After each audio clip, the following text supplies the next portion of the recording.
Une fois de plus, bonjour chers journalistes, bienvenue à la conférence de presse avant le match d'RCA contre Gabon, troisième journée de cette édition de la compétition journal. On est avec le joueur Ousmane Tanko, le coach sud-africain, qui vont partager quelques minutes avec nous. Pendant ces minutes, ils vont parler de la préparation pour la troisième sortie de la compétition. Bonjour coach, bienvenue à la conférence de presse. Bonjour à tous les journalistes. Coach, 24 heures avant votre troisième sortie de la compétition, partage-nous un peu le contenu de votre préparation pour le match de demain. Merci pour la préoccupation. Je vous disais autrefois que effectivement nous avons deux matchs. La première c'est une demi-finale et la dernière c'est la finale. Et comme vous avez constaté, nous avons négocié la demi-finale et nous avons remporté. Mais à la finale, c'est vrai qu'il y a un vaincu et un vainqueur et tous seront récompensés. Mais je pense que l'idéal est que tu prends ce qui est du premier, parce que peut-être que c'est une équipe qui va représenter quelque part Ligue des Champions, la qualification d'une CAN, etc. Donc il fallait nécessairement la gagner. Et nous avons pris tout ça. Et les matchs se jouent par rapport à l'adversaire. Nous avons préparé le match contre la RDC parce qu'effectivement, je vous disais qu'ils étaient très très entreprenants sur le plan athlétique au niveau de l'attaque, où nous avons coupé le lien au niveau du milieu du terrain, qui nous a permis à leur défense de dégager. Et nous avons récupéré. Vous avez vu qu'effectivement, on a scoré, ils ont égalisé, ainsi de suite. Mais on ne peut pas aborder le même match contre le Gabon, puisque on part à égalité des chances. Et nous nous sommes préparés pour qu'effectivement, à l'entame du match, on puisse s'y mettre dans le bain pour, comme vous avez constaté, espérer dans les 90 minutes gagner le match, même si c'est 1-0, c'est le résultat d'une rencontre et ça va nous permettre à la République centrafricaine de rentrer dans l'histoire de U17 à travers la CAN mars, avril au Maroc. Merci coach. Grâce aux journalistes, vos questions vas-y. Bonjour coach. Bonjour. Je suis Louis pour Footazone.com. On a vu lors du premier match, vous avez pris 9 buts face au Cameroun. Lors du second match, vous avez pris 2 buts avec 2 pénaltys au niveau de la défense. Est-ce que ce n'est pas sur la concentration des défenseurs? Vous avez beaucoup plus travaillé lors des entraînements, lors de cette séance d'avant-match, vous avez travaillé aujourd'hui? Oui, nécessairement, parce qu'on ne peut pas travailler d'une manière intégrée à chaque fois. S'il y a des lacunes dans chaque compartiment, on est obligé de travailler d'une manière spécifique, défense, milieu et attaque. Et c'est ce que nous avons démarré hier. Et aujourd'hui, nous allons finalement les donner une bouffée d'oxygène pour tout ce qu'il y a. Parce que tu as constaté qu'au niveau de la défense, la fois dernière, même le dégagement, ça n'y est pas. Vous voyez, le but égalisateur, c'était parce que notre défenseur n'a pas jeté haut le ballon, si bien que le gars a récupéré et puis il a fait une faute. Donc tout cela, on a pris en compte. Mais à chaque fois, comme je vous disais, un entraîneur doit se projeter à travers ses joueurs, à travers les lacunes. Mais pendant le match passé, vous avez constaté qu'effectivement, ce n'est pas le même match contre le Cameroun. Tous les joueurs étaient des compétiteurs et c'est ça là qui nous a permis vraiment à remporter le match donc, au jour. Demain, c'est une finale et comme je vous dis, une finale, on ne la joue pas, mais on la gagne. Donc il faut gagner nécessairement parce que la chance est beaucoup plus du côté centrafricain parce que le Gabon a perdu 2 matchs. C'est vrai, il va venir comme un guerrier pour avoir les 3 points qui va leur permettre aussi d'avoir les points dans la compétition.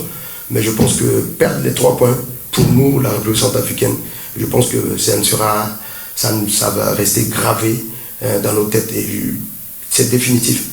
Donc le match de demain, c'est notre match. Et dès l'entame du match, on va s'y mettre pour effectivement négocier la qualif. Salut coach, Sylvain Bardi pour MSI Télévision. Coach, vous semblez être assez confiant, Mais j'ai peut-être envie de vous poser la question, est-ce que ce n'est pas une pression sur vous? Le Gabon qui sait que voilà, prendre 3 points, peut-être ça peut permettre de sortir les calculatrices parce que c'est possible que le Gabon puisse aussi se qualifier, tout reste ouvert. Mais est-ce qu'à votre niveau, il n'y a pas une pression? Ça c'est pour vous. Pour Tanko, entre vous les joueurs, qu'est-ce qu'on s'est dit lorsqu'on sait qu'on est à 90 minutes d'une qualification historique à la Coupe d'Afrique des Nations de football? Qu'est-ce qu'on s'est dit entre les joueurs, sans parler du coach? Oui, je pense que la fois dernière, un tel collègue a posé la même question, si je suis sûr, tout à fait. Donc, la pression, comment dirais-je, c'est le propre de l'entraîneur. Et par rapport au match, parfois tu peux avoir un Barça devant toi, tu diras que non, mais tu vas prendre le machin, etc. Non, je pense que c'est le message. C'est le message qui est important et le mental des joueurs surtout. Et nous ne sommes pas pressés parce que pour ne pas prendre précipitation et la rapidité, je pense qu'on va mettre beaucoup de sel dans la sauce. Donc je pense que nous sommes sereins et mes joueurs aussi sont vraiment déterminés à se qualifier parce que à chaque fois qu'il y a entraînement, beaucoup plus mentalement, on essaie de leur remodeler pour qu'effectivement ils puissent être prêts pour tout ce qu'il y a comme match devant eux. Ok, salut. Moi, avec mes coéquipiers, nous attendons un match facile face au Gabon, mais c'est pas ça peut-être. C'est un adversaire, on ne doit pas le négliger. Tout d'abord, on doit se préparer mentalement et physiquement pour affronter ce match. Parce que c'est historique pour nous de gagner ce match et aller à la CAN. Donc on est prêt.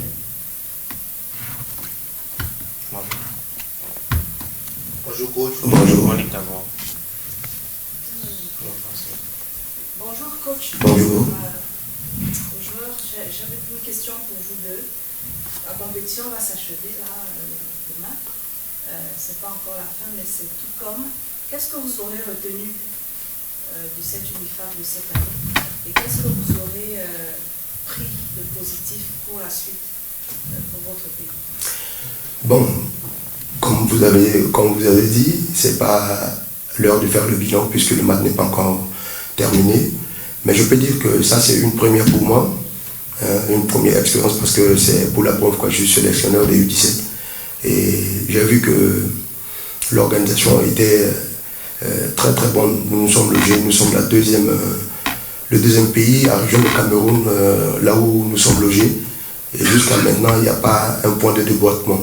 Les enfants se portent bien, on a un très bon accueil, la restauration est bonne, ainsi de suite. Donc le premier jour, vous avez vu qu'il n'y a pas assez de monde au stade. Mais le second match, vous avez vu qu'effectivement, le public était accompagnant. Ils étaient venus nombreux, malgré qu'effectivement, il y a d'autres qui peuvent occuper d'autres occupations, mais ils sont là. Donc pour ma part, je pense que c'est une très bonne organisation et j'en profite pour jeter fleurs à tout ce qui est comme responsable au niveau de l'UNIFAC pour qu'effectivement, dorénavant, ils puissent encore mettre encore beaucoup plus d'ingrédients pour que les choses aillent mieux. Pour moi et mes coéquipiers, c'est la première fois qu'on est là. Tous, il y a peut-être seulement 1 ou 2 personnes qui sont là avant nous, mais nous sommes là à la tête depuis le pays. On est venu pour qualifier à la CAN et peut-être aller à la CAN et on peut être parmi les 10 premiers à partir à la Coupe du Monde. Donc on est prêt et puis voilà, les résultats qu'on va amener, c'est positif. On ne veut pas amener des résultats négatifs mais positifs au pays parce qu'il y a des gens qui nous attendent à la maison du monde. Donc c'est ça.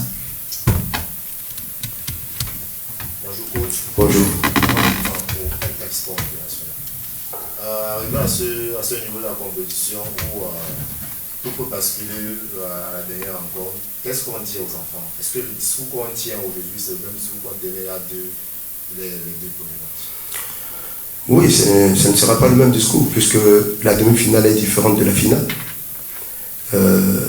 Pour moi, je pense que le discours qui devait être privilégié, c'est beaucoup plus sur le plan mental. Et je pense qu'eux-mêmes, ils se sont dit beaucoup de choses.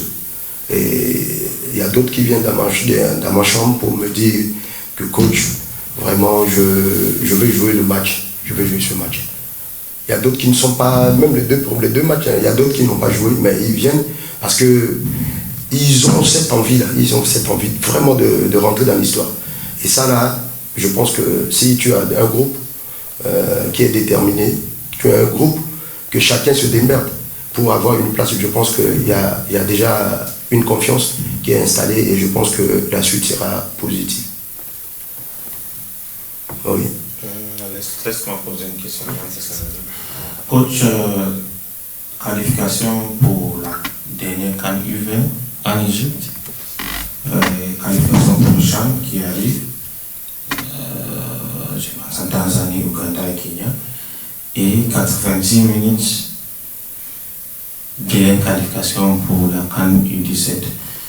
C'est évident que c'est le temps de football en RCA.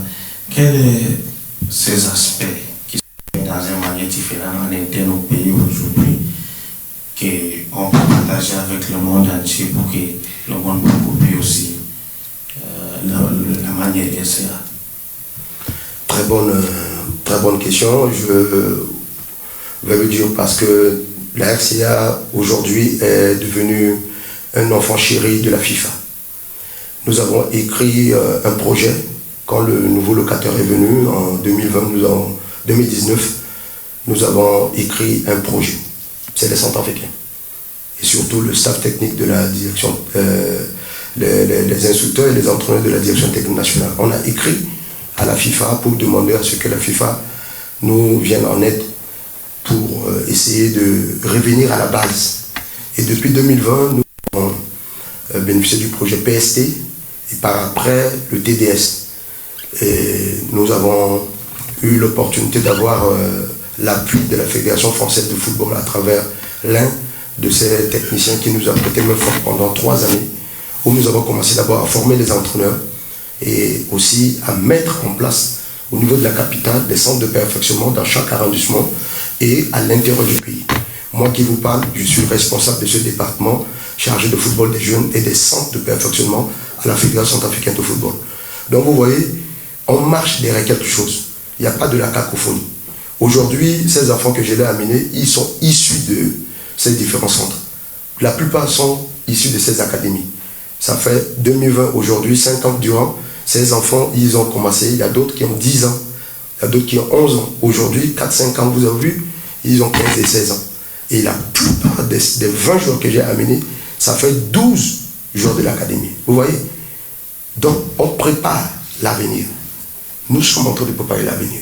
Et tout récemment, en 2024, le président de la fédération a fait un discours sérieux. Il a réuni le staff technique de la fédération et il leur a dit « Je ne veux pas que la RCA participe à des compétitions organisées soit par la CAF, soit par la FIFA, soit par l'UNIFA. » Il dit que si on arrive dans une compétition, il faut la gagner. Et ta question est la bienvenue. Parce que, effectivement, vous avez vu qu'on se démerde déjà chez les A'. On est au CHAN. Chez les U20, nous avons été repêchés pour aller à la CAN. Et c'est ce discours qui est prôné par ces jeunes. Ils disent qu'ils vont être aussi emboîter le même pas que leurs aînés pour rentrer dans l'histoire. Ça, c'est ce que Tanko devait dire, parce que c'est ce qu'ils ont dit. Et je pense que, comme a dit, nous avons 90 minutes pour rêver. Nous avons 90 minutes. Et ces 90 minutes, je pense que c'est la RCA qui va la jouer. Donc voilà à peu près comment s'articulait le football maintenant au niveau du pays et à l'intérieur aussi du pays. Parce que parmi ces joueurs aussi, on a pris le jeune Abdelaziz. Il est de l'intérieur du pays, 300 et quelques kilomètres de l'intérieur du pays. On l'a pris là-bas pour amener à Bangui, dans le centre, dans l'académie que nous avons, le chef de l'État avait ouvert l'année dernière pour qu'effectivement on puisse. Donc vous voyez-vous, c'est ce que nous sommes en train de faire et je pense que d'ici 4-5 ans, la RCA sera véritablement un pays de football comme le Cameroun. Dernière question, mais avant cette dernière question, coach, juste pour tirer votre attention pour le U20 prochaine, on attend toujours la décision officielle. Voilà, je vais dire ça. Coach, c'était une partie de ma question qu'il a posée. La deuxième partie, c'est en cas de qualification, pour vous étant co, c'est la même question, vous allez répondre, à qui voulez-vous dédier cette qualification? On dit bien si. C'est d'abord les premiers acteurs, parce que c'est eux-mêmes. Et le second, c'est la République. Parce que quand nous devons prendre l'avion pour venir, il y avait les militaires au niveau de l'aéroport, tu le sais très bien.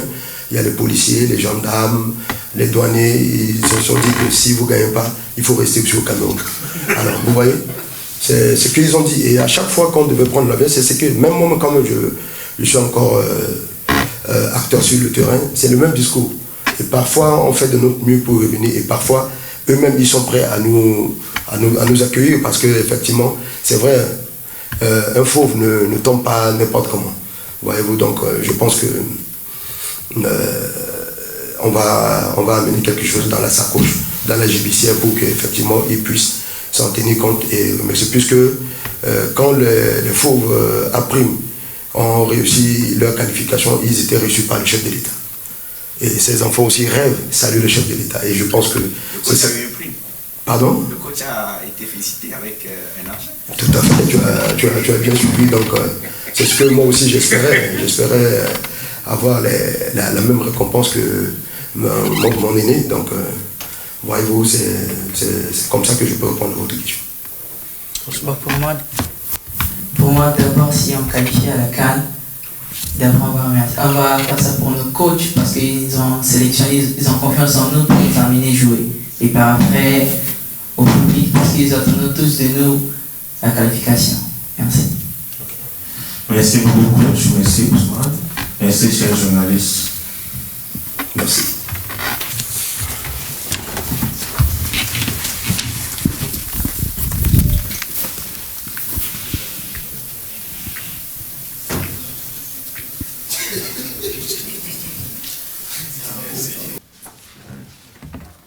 Bonjour tout le monde. Bonjour coach, bonjour les fans. Bienvenue pour la conférence de presse avant match RCA contre Gabon demain.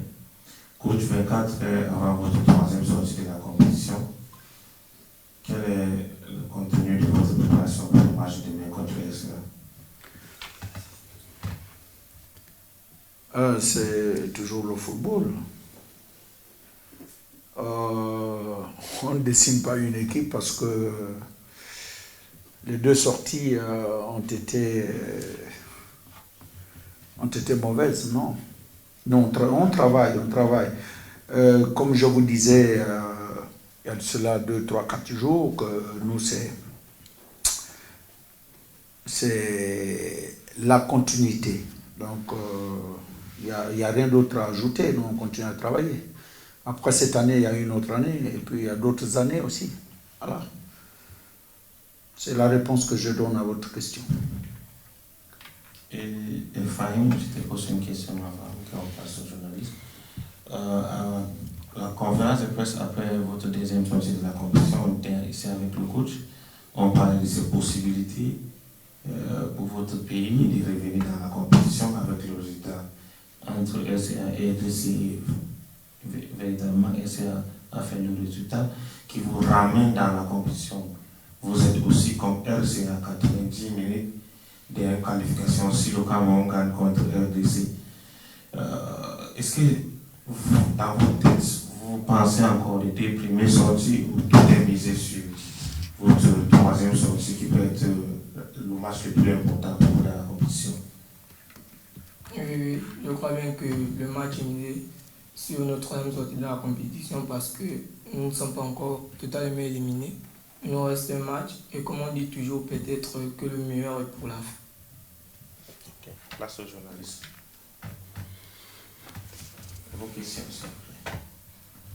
Bonjour coach, Sidi Lombardi pour MSI Télévision. Coach, je vous sens un peu déçu dans votre prise de parole. On n'a pas ce monsieur qu'on a vu lors de la deuxième journée en conférence de presse. Oui, c'est normal, on a perdu, mais on a encore une chance de qualification. Quel type de motivation allez-vous donner à vos gamins lorsqu'on sait qu'on rencontre une formation qui aussi joue sa finale, parce que vous aussi, vous jouez votre finale? Bon, d'abord dire que moi je suis un coach habitué au joug, c'est-à-dire habitué à ça. Je suis un compétiteur. Quel que soit l'adversaire en face, je n'ai jamais baissé. Bon, mais c'est normal, c'est à l'observation, vous avez compris que peut-être il m'a manqué un peu du punch au départ. Mais moi, je l'ai toujours et je garde. Mais je motive mes joueurs. Je les ai motivés. Soit ça passe, soit ça casse. Et sur le football, que le meilleur gagne. Nous ne sommes pas en train de deviner que non, c'est pas du football ça. Mais moi je vais avec les chances de mon côté et j'ai mis tout en place, il faut qu'on gagne. Voilà. Et si on gagne, c'est le peuple gabonais, c'est le public camerounais qui nous a adoptés.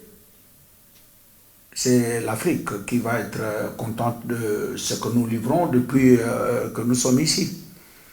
Voilà. Bonjour coach, Bali Marco, LF Sport International. Alors, aujourd'hui, demain on va jouer une rencontre, on va jouer un match et à 90 minutes, ce match va se jouer mathématiquement avec les suppositions. Si X fait ça, si Y ne fait pas ça. Si ça arrive aujourd'hui que c'est négatif, que demain c'est négatif, quel point positif vous retenez de votre sélection pendant cette compétition? Bon, déjà, si c'est négatif, je n'amènerai pas les enfants à la potence. Ça veut dire aller couper leur tête. Non. Même quand c'est négatif, il faut savoir positiver. J'ai toujours dit que le football, c'est des erreurs. Il peut arriver qu'on passe à côté. Mais je ne dois pas blâmer les enfants. Voilà, on repart au travail. Mais entre-temps, nous avions nos chances. Et demain, c'est deux jeunes équipes qui doivent se rencontrer. Maintenant, celle qui va être motivée, qui aura plus de motivation, va gagner. Mais moi, je crois que nous gagnerons demain. Oui, coach, ma question est, que retenez-vous donc des points positifs de votre sélection pendant cette compétition? Bon, c'est d'abord toute l'équipe. Elle est merveilleuse, elle est fantastique, elle est bonne, mon équipe. Mais pendant le parcours, nous avions eu des problèmes. C'est d'entrée de jeu, pendant qu'on revient au score contre la RCA, non, la RDC, on prend un carton rouge, notre axe central. Et nous sommes venus avec des armes un peu très amoindries. Là, il fallait refaire encore une équipe. Et là, je dois jouer contre le Cameroun. Mais le Cameroun, c'est une équipe complète. Et moi, il y a mon défenseur qui est là, présent, qui a pris un carton rouge. Il faut refaire une équipe. Il faut revoir les stratégies. Au départ, ce que je n'ai jamais fait, j'ai pu le faire. Essayer un peu comment on appelle ça? Essayer un peu de densifier mon milieu de terrain. Mettre 3 défenseurs derrière pour essayer de gérer les espaces, empêcher que le Cameroun marque d'entrée de jeu. Et quand j'ai vu que ça passait à côté, il fallait revenir à l'initial, donc le 4-3-3. Ce que je retiens, c'est quoi? C'est que les gars, contre le Cameroun, ils ont joué plus fort qu'eux. Ça ne veut pas dire que mon équipe est mauvaise, non. Bon, maintenant, retenir, c'est tout le monde que je retiens. Voilà. Mais s'il y a des rectifications à faire, ça c'est les prochaines échéances. Oui, là c'est les cordes du coach. Bon, ça n'a pas tenu. Il faut aller chercher dans les autres écrits. Voilà. Mais j'ai dit, mon équipe, pour ne pas me répéter, elle est bonne. Voilà. Bonjour coach. Bonjour. Je suis Rustomo pour les États-Unis. Vous êtes à 90 minutes peut-être d'une qualification à la CAN. face à une équipe RSA qui a aussi besoin des 3 points pour pouvoir se qualifier.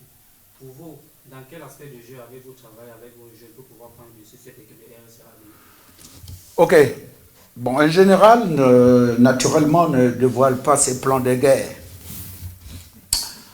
Mais comme je vous fais confiance, je pense que ça ne doit pas fuiter. Nous avions travaillé la conservation de balles, la progression et la finition. Et là-dedans, on a ajouté certains ingrédients qu'on ne mettra pas aussi à votre disposition. Donc, avec ça, déjà, les 3 aspects-là vont faire en sorte que nous puissions mettre en mal les velléités de notre adversaire de demain. Ok, les gars, ils sont dopés. Vous voyez, déjà mon capitaine, il est confiant. Donc, tout le monde qui est à l'hôtel là-bas est confiant. On va attaquer le match avec beaucoup d'envie. Ça, soyez-en sûrs. C'est le cadeau que je vous fais. Bonjour coach. Bonjour. Bonjour, je voulais savoir, c'est comme Sylvie Lombardi le disait tout à l'heure. Ce que vous dites et vos attitudes, il y a un déphasage quand même. On a l'impression d'avoir affaire à un coach qui veut se battre pour rassurer avec la bouche. Dans votre attitude, on sent le désespoir. Je veux savoir le joueur, entre vous, est-ce que vous avez une lueur d'espoir? Est-ce que vous vous motivez? Qu'est-ce que vous dites entre vous? Et pour le coach, quand je regarde les archives, là, je vois Gabon vainqueur UNIFAC en 1999, donc il y a plus de 20 ans. Par là. Qu'est-ce qui s'est passé entre cette époque-là et maintenant, cette déchéance? Le capitaine, excusez-moi, le capitaine, il est très jeune, je ne sais pas. Il doit répondre le premier, et puis moi, voilà. Ok, pour la première question, bon, entre nos coéquipiers, nous nous considérons vraiment, nous n'avons pas perdu espoir. Pour le match de demain, je crois que nous sommes vraiment apprêtés, les coachs nous ont beaucoup parlé, et nous pensons que nous pouvons donner au meilleur de nous, au maximum, pour mieux jouer demain. Bon, merci. Revenir à votre question de 2000. Moi, je n'ai jamais été historien, mais ce sont les notes qui vous indiquent. Bon, comprenez une chose, que surtout en Afrique centrale, il ne faut pas concevoir la face. Le football est malade. Vous verrez que même dans la sélection du Cameroun, on est obligé d'aller prendre ceux qui jouent à l'extérieur. Or, le Cameroun, il y a de cela 2 ans, 10 ans en arrière, c'était les gars qui sortaient de Canon, qui sortaient de Tonnerre, etc. Et même nous, au Gabon, il y en a certains qui prenaient les noms des Camerounais quand ils jouaient un peu au ballon. Donc, sorti de ces années-là, on est tous malades en Afrique centrale. Voilà. Parce que quand le Gabon venait jouer ici, ou le Cameroun venait jouer au Gabon, c'était des combats épiques. Mais malheureusement, il n'y a plus de piment dans tout ça. Bon, mais maintenant, nous sommes maintenant là, nos prédécesseurs sont partis. C'est à nous maintenant de jouer un grand rôle, surtout pour le football. Et qu'on retrouve ce football-là d'antan. Nous avions un rôle primordial à jouer.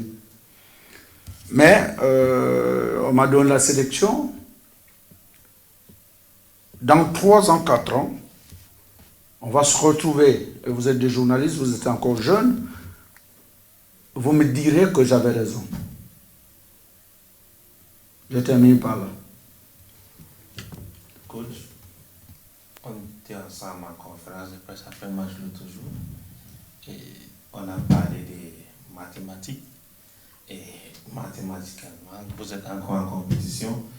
Le Cameroun gagne tout le monde est d'accord que le Cameroun s'est présenté comme favori. Ils ont gagné 9-0 contre RCA. Vous avez réussi à bousculer cette équipe camerounaise avec un penalty manqué, plus d'occasions du but, un carton rouge contre eux et un but marqué contre eux, c'est-à-dire avec le résultat final 7-1. Et demain, ça veut dire que vous avez fait mieux contre le Cameroun que RCA. Est-ce que ça vous place dans une position de favori demain contre RCA? Bon, si c'est vous qui le dites, vous êtes mieux indiqué que moi, parce qu'en fait, tout ce que vous sortez, vous êtes maître de ça. Mais moi, en tant que sportif,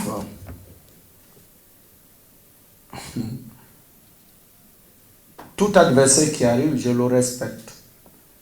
Mais comme c'est mon équipe, je dis il faut que demain nous gagnons. Quand on se sépare ici, les dieux du football ont voulu que le coach Ngoma ne puisse pas sortir comme ça. Il m'a donné une sacrée chance, c'est à moi de la saisir, et l'équipe également. Donc, je n'ai pas de repos. Quand je repars là, même sans ballon, on va faire l'entraînement. Et là, cette fois-ci, ce serait l'entraînement mental. Donc, je vous remercie pour l'apport que le public fait pour nous. Parce que, pour la petite histoire, il y a des supporters qui nous ont retrouvés à l'hôtel. Ça fait du bien à tout le monde. Voilà. Et c'est les supporters de toute nationalité. Parce qu'en fait, mon équipe, au-delà des défaites, produit du bon football. Et demain, on va répéter cela pour ne pas décevoir les milliers de supporters qui sont derrière nous. Alors là, je vous l'ai dit du 50-50, j'ai dit, nous partons avec du 60-40. Voilà. Merci beaucoup, coach. Merci, Ephraim. Bonne chance pour la suite. Merci. On peut partir? Ah bon, d'accord.